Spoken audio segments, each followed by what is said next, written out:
नमस्कार मित्रों, क्या आपने कभी किसी प्रकार के ब्लड कैंसरों में से टी सेल लिम्फोमा का नाम सुना है? मैं आपको आज बताऊंगा टी सेल लिम्फोमा के बारे में। टी सेल लिम्फोमा जो है एक प्रकार का ब्लड कैंसर है। ब्लड कैंसर मूलतः 3 प्रकार के होते हैं, ल्यूकीमिया, लिम्फोमा और माइलोमा। और लिम्फोमा के अंदर 2 प्रकार के लिम्फोमास होते हैं, बी प्रकार एवं टी प्रकार। इन सब में से जो सबसे कम रूप में पाया जाने वाला ब्लड का कैंसर होता है वो एक प्रकार का टी सेल लिम्फोमा ही होता है। अनफॉर्चुनेटली इस प्रकार के लिम्फोमा के अंदर लंबी आयु होने की संभावना मात्र 30 से 40% होती है विकसित देशों में भी, और वो भी तब जब इन प्रकार की बीमारी से ग्रसित लोगों का बेस्ट इलाज किया जाए उसके बावजूद भी। तो आज हम लोग एक बात करना चाहते हैं ऐसे ही हमारे एक मित्र के बारे में जो कि हिसार के रहने वाले हैं, हरमिंदर सिंह जी। उन्हें कुछ महीनों पहले, करीबन 7 महीने पहले, उन्हें शरीर पर खुजली होने से एक संकेत मिला कि उन्हें किसी प्रकार की समस्या हो सकती है। उन्होंने अपने किसी नजदीक के डर्मेटोलॉजिस्ट को वहां पर दिखवाया। उनको संदेह हुआ कि ये लिम्फोमा हो सकता है। तब उन्होंने हमारे पास उन मरीज को भेजा। हमने उनकी बाकी जांचें करवाई जिसके अंदर पेट स्कैन शामिल था, जिसके अंदर बोन मैरो का टेस्ट शामिल था। उनके शरीर के अंदर पेट स्कैन जब हमने कराया तो उसके अंदर अलग अलग जगह पर गांठें थी, उन गांठों की बायोप्सी की गई और तब पता चला उन्हें एक प्रकार का टी सेल लिम्फोमा, PTCL-NOS प्रकार का टी सेल लिम्फोमा था, जिसका इलाज होता है कीमोथेरेपी एवं बोन मैरो ट्रांसप्लांट। उन मरीज का हमने 4 साइकिल कीमोथेरेपी दिया, किंतु उन 4 साइकिल कीमोथेरेपी देने के बाद उनकी बीमारी टस से मस नहीं हुई, उनकी बीमारी वैसी की वैसी रही।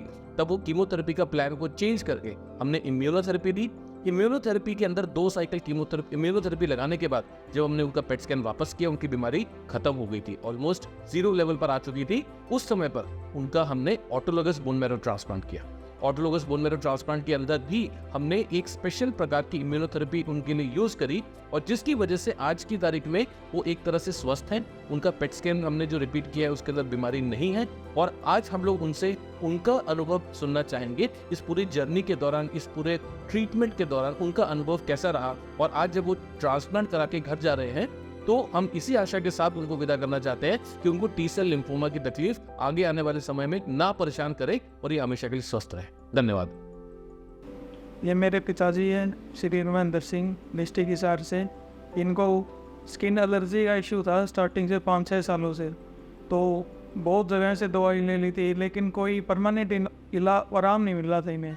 तो फिर बाद में किसी ने बताया भी ऐसे ऐसे डॉक्टर मीत है कोई, तो मेरेंगो एशिया हॉस्पिटल में बैठते हैं वो, तो हम उनसे मिले, उन्होंने टेस्ट वगैरह करवाए तो इनको टी सेल लिम्फोमा डायग्नोज हुआ, जिसकी वजह से इन्हें स्किन एलर्जी का इशू वगैरह हो रहे थे। तो डॉक्टर साहब ने कहा 1-2 कीमो साइकिल लेने के बाद इनका फिर BMT करेंगे लास्ट में अपन। तो इनको 4-5 साइकिल मिली है कीमोथेरेपी की। उसके बाद में अब BMT हुई है इनकी। अब ये बिल्कुल स्वस्थ महसूस कर रहे हैं।